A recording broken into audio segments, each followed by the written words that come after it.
बिस्मिल्लाहिर्रहमानिर्रहीम। अस्सलाम वालेकुम नाज़रीन, आप यूट्यूब चैनल देख रहे हैं। मैं इमरान खान हूँ। हुकूमत ऐसी बातें करती है कि जिसकी कोई लॉजिक ही नहीं होती।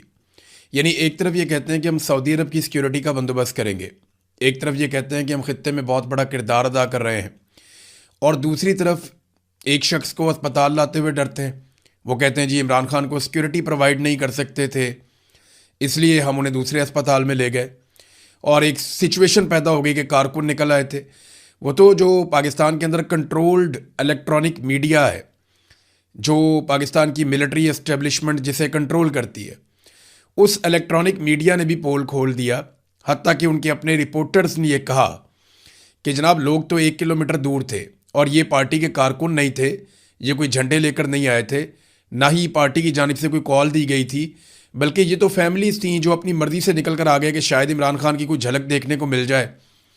और जो लोग ज़्यादा करीब भी थे वो भी 1 किलोमीटर दूर थे, और अगर लोग सड़कों के किनारों पे खड़े थे तो वो एक झलक देखना चाहते थे इमरान खान की, और कोई बात नहीं थी। इससे पहले जब भी इमरान खान को मुंतकिल किया गया या अस्पताल में इलाज के लिए लाया गया तो खामोशी के साथ छुपा कर लाया गया। ये पहली मरतबा था कि लोगों को पहले से आइडिया था कि इमरान खान अब यहाँ से गुजरेगा, तो ये तो ऑब्वियस था कि लोगों का रश लगेगा। इमरान खान साहब बहुत मकबूल हैं आवाम के अंदर, अब वो बाकी पॉलिटिकल पार्टी से आगे निकल गए हैं, ये हम सब अच्छी तरह जानते हैं। तो कहने को तो हम सऊदी अरब की हिफाजत करेंगे, लेकिन हम साबिक वज़ीर आज़म को अस्पताल तक नहीं ला सकते ट्रीटमेंट के लिए। बातें हमारी कितनी बड़ी हैं।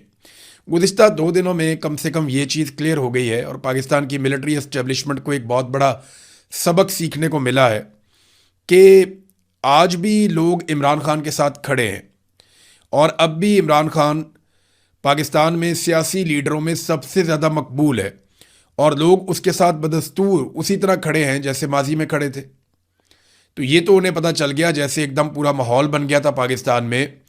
सबकी तवज्जो का मरकज़ इमरान खान था, सबकी तवज्जो का मरकज़ शिफा इंटरनेशनल अस्पताल था। तो ये मिलिट्री एस्टेब्लिशमेंट को आइडिया हो गया कि सारा कुछ करने के बावजूद वो लोगों के जहनों से इमरान खान के नक्श नहीं मिटा सके। अब आ जाए नाज़रीन एक बड़ी बारीक चीज़ के ऊपर। हर बंदा ये सवाल कर रहा है, बहुत सारे लोग हमें मैसेजेस करके ये क्वेश्चन कर रहे हैं, यहाँ सोशल मीडिया पे बहुत सारे लोग यही बात पूछ रहे हैं। वो जानना चाहते हैं कि एक्चुअली हुआ क्या, और क्या इमरान खान साहब की बहनें जो बात बता रही हैं इसके अलावा भी कोई बात है जो बताई जाए। ये हुकूमत ने पहले कहा, उसके बाद वो मुकर गए। पहले कहा अस्पताल लाया जाएगा, फिर अचानक से जजेस ने फ़ैसला दे दिया, फिर ख़बर आती है कि फ़ैसले पे अमल होगा, फिर अमल दरामद नहीं हुआ। ये सारा कुछ क्या हुआ, मैं आपके सामने हकीकत रखता हूँ, लेकिन पहले मैं 2 लोगों की बात आपको सुनवाना चाहता हूँ। एक बड़े बाखबर सहाफ़ी हैं असदुल्ला खान साहब। ये इन्हीं की खबर से सारा मामला शुरू हुआ था जब इमरान खान साहब की आंख का इलाज शुरू हुआ। तो असदुल्ला खान साहब ने यह कहा कि इमरान खान के लिए ट्रैप बिछाया गया था, जिससे इमरान खान बाल बाल बचकर निकल गए। कहा जाता है कि इमरान खान भी जेल से तंग आकर अस्पताल रह रहे हैं, यानी ये कहना था कि वो जेल से तंग आ गए, वो भी अस्पताल में आ गए हैं। इमरान खान ने इनकार कर दिया। इमरान खान को जब आखिरी वक्त में कहा गया कि आपको एक अरेंजमेंट या डील के तहत अस्पताल ले जा रहे हैं, आपने वहाँ रहना है, तो इमरान खान साहब गुस्से में आ गए। उन्होंने कहा मैं इतनी मुश्किल जेल काट ली है, अब मैं डील का दाग लेकर नहीं जाना चाहता। और ये आपको किसने इख्तियार दिया है, वो कौन है जो मेरे बिहाफ के ऊपर गारंटियां देता फिर रहा है। ये तो असदुल्ला खान साहब ने खबर दी है। देखें कुछ चीज़ें और भी हैं, वो मैं आपके साथ अभी शेयर करता हूँ, लेकिन जावेद हाशमी एक बहुत तजर्बाकार, ज़ीरक और पुराने सियासतदान है। वो क्या कहते हैं, ज़रा गौर से आपने ये अल्फाज सुनने, आपको आइडिया हो जाएगा कि ये अल्फाज की गहराई क्या है और एक्चुअली वो क्या कह रहे हैं थोड़े से अल्फाज में। उन्होंने कहा आसिम मुनीर ने जो जाल बिछाया था उसी तारे अनकबूत में वो खुद नून लीग और पीपल्स पार्टी बुरी तरह फंस चुके हैं। यानी जो जाल इन्होंने बिछाया आसिम मुनीर ने, नून लीग ने और पीपल्स पार्टी में, वो इस जाल में खुद बुरी तरह फंस चुके हैं। ये जमातें अपनी हैसियत जानती हैं, सूबे बन गए तो इनका नाम लेवा भी कोई नहीं रहेगा। आसिम मुनीर तुम किस किस से लड़ोगे? पठानों से लड़ोगे, बलोचों से लड़ोगे, कश्मीरियों से लड़ोगे, सिंधियों से लड़ोगे, पंजाबियों से लड़ोगे, लड़ लो, नहीं हरा सकते। उस्मा खानम, नौरीन खानम और अलीमा खानम, आपका भाई इमरान खान आसिम मुनीर के इस दामे फरेब में नहीं आया। ये भी वही बात कह रहे हैं कि इमरान खान बाल बाल बच गया, दामे फरेब में नहीं आया। आप मुबारकबाद की मुस्तहिक हैं। और इसमें इमरान खान की अपनी जुर्रत तो थी ही, कुछ हम फ़कीरों की दुआएं भी शामिल हैं। तारीख़ अपना रुख मोड़ चुकी है और अब हिम्मत मर्दा मदद खुदा उन्होंने लिखा। अब मैं आपको बताता हूँ कि एक्चुअली मेरे पास इन्फॉर्मेशन क्या थी। देखिए, सबसे पहले तो हमें ये जानना है कि इमरान खान साहब की फैमिली क्या चाहती है। उनका सियासत से कोई लेना देना नहीं है। अपने आप को आप इमरान खान की जगह रखें और आप सोचें कि आपकी बहन को आपकी ये हालत पता चले तो वो क्या करेगी। वो सिर्फ एक ही कोशिश करेगी कि मेरे भाई को हॉस्पिटल लेकर जाओ, इसका प्रॉपर इलाज कराओ, सियासत गई भाड़ में। वो यही करेगी। और इमरान खान साहब की बहनों ने भी इससे कुछ मुख्तलिफ नहीं किया।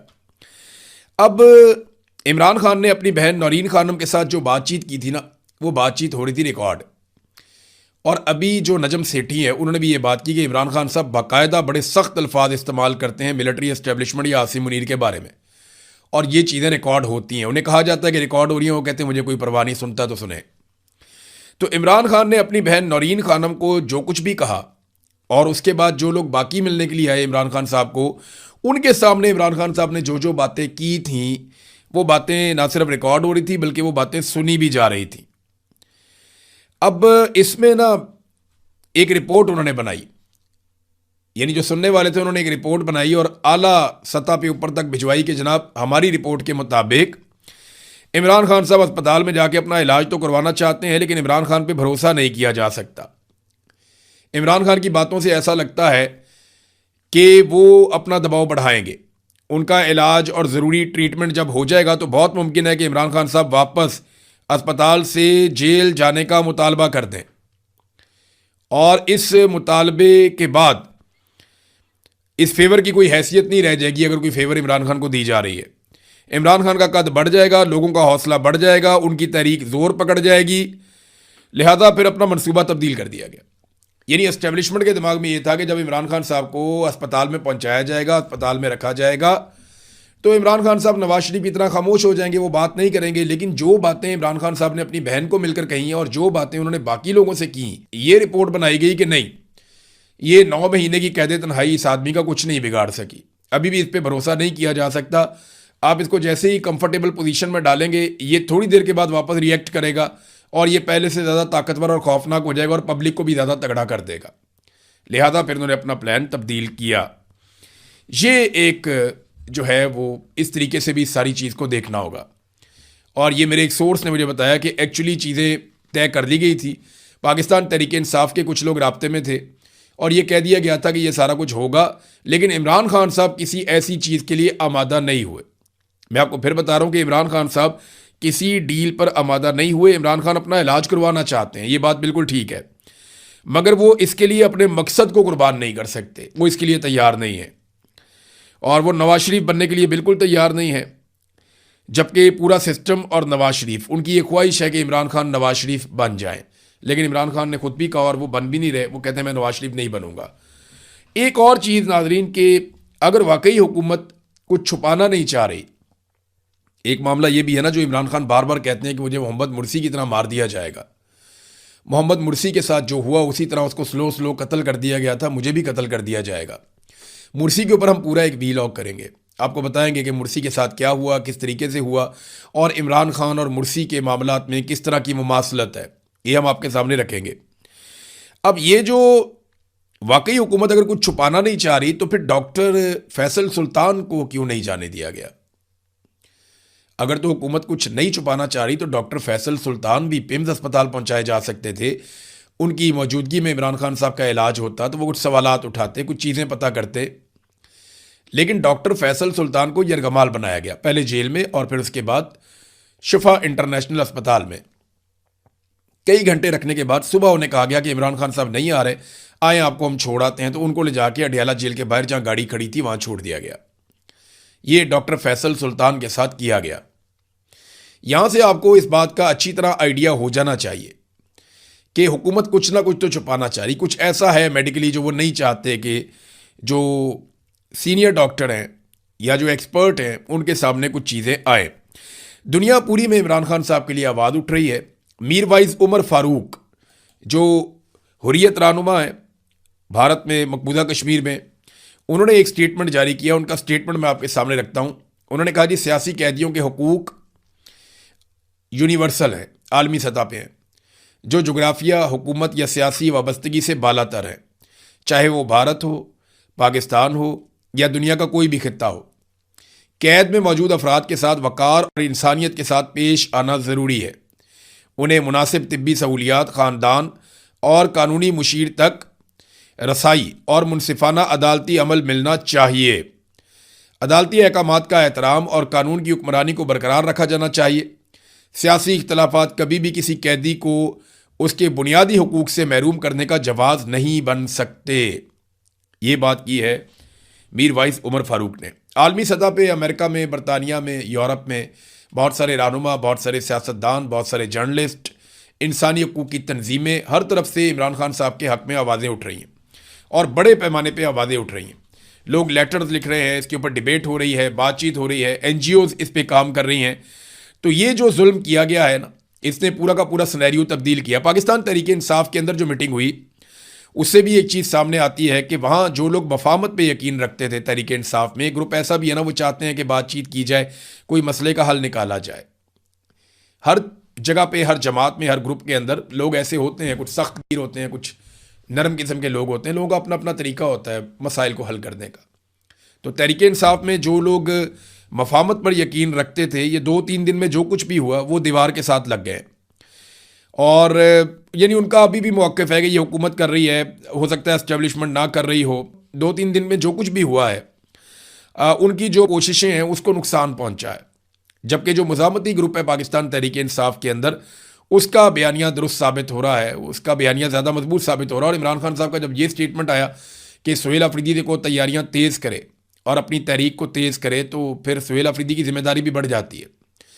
अब देखना यह है कि इस मरतबा पाकिस्तान तहरीक इंसाफ इस सारे मामले को ठंडा कर पाती है या नहीं।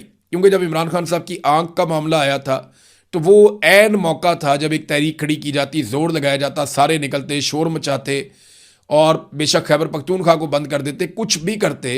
इमरान खान ने तो पहले ही कहा था कि जब मुझे कैद तन्हाई में डाला जाए तो सूबा बंद कर देना, तो इन्होंने तब सूबा बंद नहीं किया था। तो बहुत सारी चीज़ें जो इमरान खान साहब ने कही वो नहीं की गई। तो सुहेल अफरीदी को ये दबाव तब डालना चाहिए था, पाकिस्तान तहरीक इंसाफ की क़यादत को, सूबाई हुकूमत को डालना चाहिए था, लेकिन उस वक्त इन्होंने इनडोर एहतजाज किया और इस सारे मामले को ठंडा कर दिया था। लेकिन अभी भी मौका है, सुहेल अफरीदी के पास अभी भी मौका है। वो इस मौके से फ़ायदे उठाकर नौजवानों की बड़ी तादाद को, यानी मिलियंस के अंदर वो नौजवानों को इकट्ठा कर सकते हैं। उनके बीच में जाएं, गली मोहल्लों तक अपने नौजवानों को भेजें, तमाम वुज़रा की ड्यूटियां लगा दें, अपने साथ जितने नौजवान हैं किसी को सांस ना लेने दें, सबको भिजवाएं एक एक ज़िले के अंदर। आगे ज़िले के अंदर कमेटियां बनाएं, तहसीलों के अंदर कमेटियां बनाएं, यूनियन काउंसिल्स के लेवल तक जाएँ, हर गली मोहल्ले में वार्ड तक पहुँचें और हर जगह के ऊपर नौजवानों को इकट्ठा करें, उनकी रजिस्ट्रेशन करें, उनको उनकी ड्यूटियाँ बताएँ और बिल्कुल ऑर्गेनाइज तरीके से निकल कर आएँ। ये मिलियंस के अंदर लोग निकल आएंगे, ये हो सकता है, पॉसिबल है। इमरान खान बहुत बड़ा लीडर है, अगर उसके लिए भी कोई बंदे नहीं निकाल सकता ना, तो फिर उसको सियासत करने का कोई हक नहीं है जो नहीं निकाल सकता। बहरहाल अब देखते हैं, सुहेल अफरीदी की ड्यूटी तो बहुत बढ़ गई है और अब मुज़ामत वाले आगे भी आ गए हैं। तो होता क्या है, एक तो तहरीके इंसाफ की जानिब से अब ये एक तौहीन अदालत की पटिशन भी डाली जाएगी, वो आज के दिन में ही डाली जाएगी, देखते हैं उसका क्या बनता है। बहरहाल अपोजिशन इकट्ठी हुई मौलाना फजलुर रहमान साहब के घर में और उसके बाद मीडिया टॉक हुई, हुकूमत की काफ़ी बुराइयां की गई, दहशतगर्दी के मामला पे बात की गई, बलूचिस्तान, खैबर पख्तूनख्वा के अंदर जो कुछ चल रहा है, अफगानिस्तान के साथ जो मामला चल रहे हैं, ये पहले भी बात करते हैं, अभी भी बात करते रहे हैं। लेकिन क्या फजलुर रहमान साहब जो हैं वो अपोजिशन के इस इत्तेहाद के साथ मिलकर कोई बड़ी कार्रवाई डाल सकते हैं? देखिए, फजलुर रहमान साहब ने पिछले दिनों कुछ सख्त बयानात दिए हैं और बड़े सख्त बयानात देकर उन्होंने अपनी नेक नीयती साबित करने की कोशिश भी की है एस्टेब्लिशमेंट के खिलाफ। मगर एक बात आपको याद रखनी पड़ेगी कि फजलुर रहमान साहब पिछली मरतबा धोखा खा गए थे, इस मरतबा वो धोखा नहीं खाएंगे, वो बड़ा पक्का हाथ डालना चाहेंगे और उन्हें यकीन दहानी करवाई जाए। यानी वो चाहते हैं कि उनको यकीन दहानी करवाई जाए कि कम से कम खैबर पख्तूनख्वा में उनकी MNAs और MPs की जो नशस्तें हैं उन पर एक अच्छा इत्तेहाद उनका पाकिस्तान तहरीक इंसाफ के साथ बन जाए, तो फिर वो इस तहरीक का हिस्सा बने। फजलुर रहमान साहब इलेक्शन की सियासत करते हैं, वो ये चाहते हैं कि कौमी असम्बली में, सेनेट में और सूबाई असम्बली में उनके ज़्यादा से ज़्यादा अरकान हो और हुकूमतों के अंदर उनका हिस्सा हो।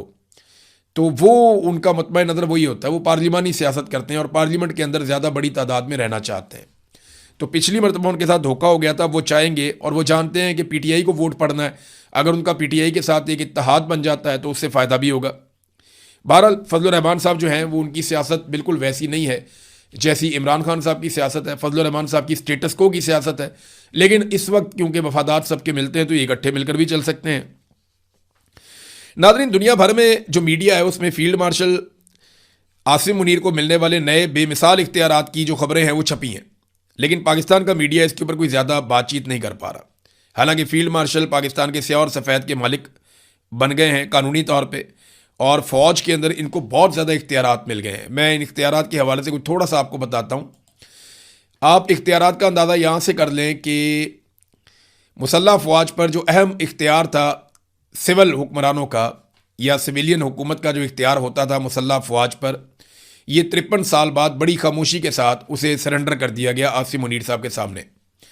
डिफेंस फोर्सेस का एक्ट 2026 उसकी मंजूरी से पहले रूल्स ऑफ बिजनेस 1973 में मुसल्लह अफवाज, आर्मी, नेवी, एयरफोर्स के 3 स्टार यानी lieutenant general, air marshal, vice admiral तक के तमाम अफसरान के कई अहम मामलात में सदर और वजीर आज़म की मुशावरत और मंजूरी लाजिम थी। यानी सदर का और वजीर आज़म का हिस्सा होता था बड़ी बड़ी तैनातियों के अंदर फ़ौज के तीनों शोबों में, बहरिया में, आर्मी में और एयरफोर्स में। लेकिन हालिया कानून की मंजूरी के बाद ये तमाम अहम इख्तियारात chief of defence forces field marshal Hafiz Asim Munir साहब के सपुर्द कर दिए गए हैं। अब नए बनने वाले रूल्स ऑफ बिजनेस नहायत अहमियत के हामिल होंगे, और उसकी वजह यह है कि अभी बहुत सारी पोस्टिंग्स आने वाली हैं, बहुत सारी तरक्कियां आने वाली हैं। तो ये सारा का सारा इख्तियार सियासतदानों से लेकर और सिविलियन हुकूमत से लेकर फील्ड मार्शल आसिम मुनीर साहब ने अपने हाथ में रख लिया है। बज़ाहिर ऐसा दिखाई देता है कि फील्ड मार्शल साहब की ताकत की भूख और लालच ये कम नहीं हो रही। वो लगातार हर 2-4 हफ्ते के बाद एक नया ताकत का इंजेक्शन लगाते हैं, कभी इस्तिस्ना, कभी एक्सटेंशन, कभी एक कानून, फिर CDF का ओहदा, फिर फील्ड मार्शल का ओहदा, और अब CDF को जिस नौयत के इख्तियारात मिल गए हैं ये तो बेमिसाल ताकत है। पूरी दुनिया में किसी आर्मी चीफ के पास इतने इख्तियारात नहीं है। नादरीन, अहमद फरहाद साहब के बारे में मैं दोबारा बात करूँगा। मैंने अक्सर बात की उनके बारे में और मुझे हमेशा उनके बारे में बात करते रहना है, क्योंकि अहमद फरहाद बहुत कीमती आदमी है। यानी इंसानों के हुजूम के अंदर कोई एक होता है ना जो सबका दर्द लेकर फिरता है, तो अहमद फरहाद उनमें से एक है।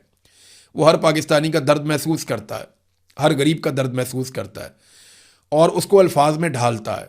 ये उसका फ़न है, ये उसका हुनर है, ये सब लोग नहीं कर सकते। तो अहमद फरहाद के साथ बहुत ज़्यादती हो रही है। अब उनकी वाइफ ने बताया कि अहमद फरहाद ने भूख हड़ताल कर दी है, लगभग 2 दिन से ज़्यादा हो गए हैं वो भूख हड़ताल पे हैं और उनके वाइटल्स तेज़ी से गिर रहे हैं, सेहत उनकी बिगड़ रही है। मुतालबा उनका क्या है, आप हैरान हो जाएंगे सुन के। वो ये कह रहे हैं जिन लोगों ने उन्हें कैद करवाया हुआ है ना, उन्हीं के हवाले कर दिया जाए। यानी अहमद फरहाद कहते हैं कि पुलिस को छोड़ो, जेल जूल को छोड़ो, जिन लोगों ने मेरे खिलाफ ये सब कुछ करवाया ना, जो एजेंसियां इसके पीछे, मुझे उनके हवाले करें, ये मेरा मुतालबा है, वरना मैं खाना नहीं खा रहा। यानी और कितना आपने पाकिस्तानियों पे जुल्म करना है। अहमद फरहाद जैसा बंदा भी आपको काबिल कबूल नहीं है, आप शायर भी बर्दाश्त नहीं कर सकते, तो फिर आप क्या बर्दाश्त करेंगे। मेरा ये मुतालबा है और पूरे पाकिस्तान को ये मुतालबा करना चाहिए, सबको आवाज़ उठानी चाहिए, क्योंकि सबके लिए अहमद फरहाद आवाज़ उठाते हैं। लिहाजा अहमद फरहाद के लिए भी सबको आवाज़ उठानी चाहिए कि जितनी जल्द हो उन्हें रिहा किया जाए। अब तक के लिए इतने, अपना ख्याल रखिएगा, अपने इस चैनल का भी। अल्लाह हाफ़िज़।